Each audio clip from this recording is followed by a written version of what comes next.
living positively, living positive, living positively, living positive.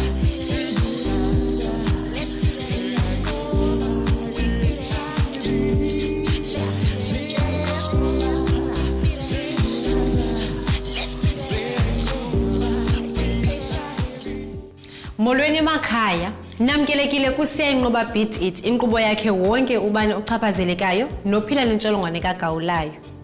Igama lam ndingunokubonga, ndiphila nentsholongwane kagawulayo.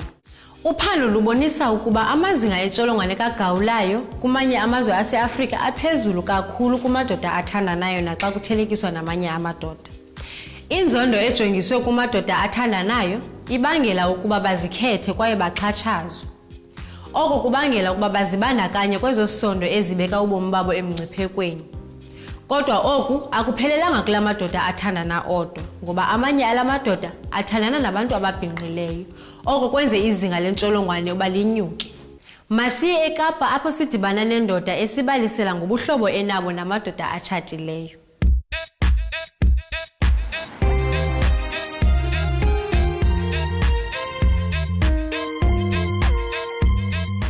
Namhlanje sisekhaya elitsha iside B ko-N. Sizothela nomtsikelelo mbuzwana ozosibalisela nge-relationship zakhe namadoda atshatileyo.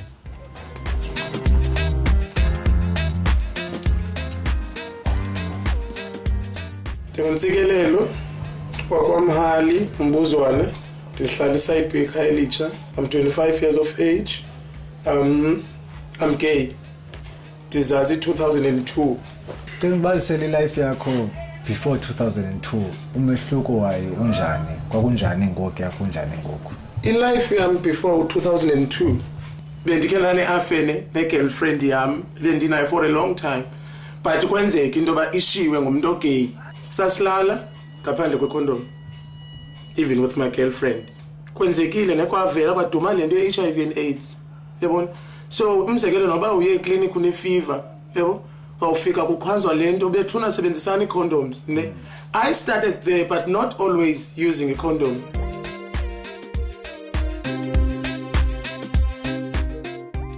Kunento ethi yenzeka abaphandle abantu abatshatileyo badilishane nabantu abagay. Okay.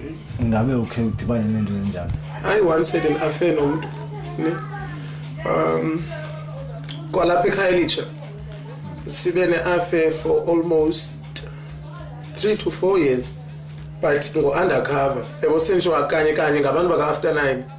Yabo, because usemtshatweni, like wayesemtshatweni kuba nangoku esesemtshatweni, but akamyekanga ngo-after 9.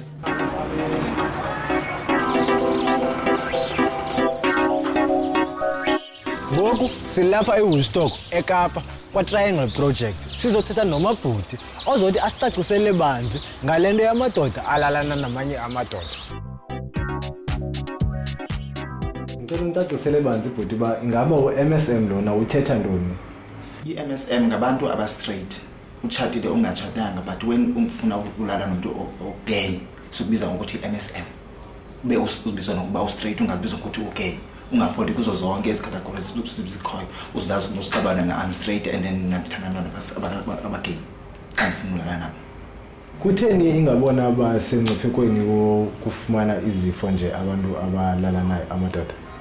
Abantu abamadoda like besengciphekweni bona is because of kutight kubo and kutight njena. Mfumanise ba umuntu udibene nomuntu okanye onobhuti omkhulu. Onepenisi enkulu, yabona. Nango la penisi ke ngoku imkrazule bekho ikhadi, maybe lo muntu ke ngoku akusetshenziswa ngacondom ngelo xesha kuba afumana ikhadi engamazi lo muntu ukuthi status sakhe sithini na, and then ke ngoku kanti lo muntu ngelo xesha uthini khona ukusulela between kulo muntu ugay kanye usulela lo muntu ebeleni nayo. Kamanje ngathi umuntu ogay abantu sokuba bebedibene bobabini.